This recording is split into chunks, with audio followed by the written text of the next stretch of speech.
It's another magnificent Monday.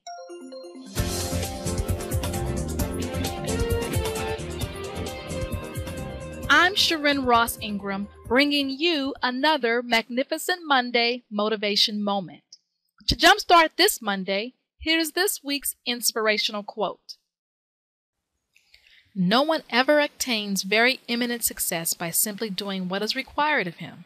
It is the amount and excellence of what is over and above the required that determines the greatness of ultimate distinction. This quote was from Charles Kendall Adams, and it is from this quote that this week's tip is taken, and the tip is this: exceed expectations.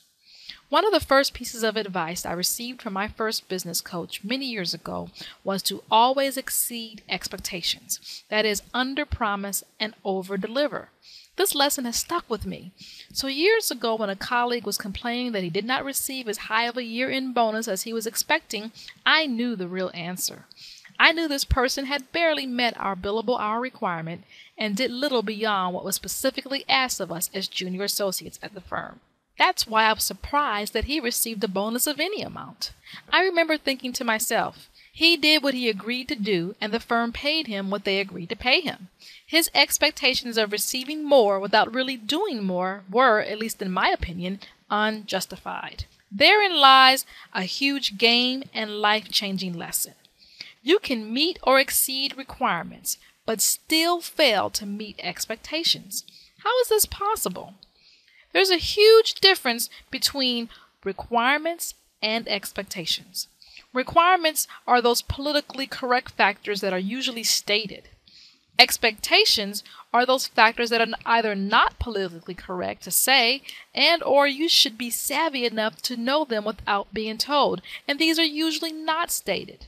Those who evaluate their performance based solely on stated requirements, like my colleague did, are unlikely to get all they want from their career, business, or significant relationships. How do you determine true expectations if they're not stated? I have found it extremely valuable to take a quality moment and imagine myself in the other person's place. I then fully and meaningfully answer this question. What would I really want from someone like me if I were in the other person's place? I make a list of everything that comes to mind, and if I choose to accept that assignment or take on that client, that list becomes the standard against which I measure my performance. The habit of exceeding expectations has catapulted my career, solidified important relationships, and made me a boatload of money. I believe it can do the same for you. Now, to help you drive this week's inspirational tip deep into thoughts, here's this week's affirmation. In all of my dealings, I consciously assess expectations and then diligently work to exceed them. Now let's say that again. In all of my dealings, I consciously assess expectations and then diligently work to exceed them. Well, that's it for this week's Magnificent Monday Motivation Moment.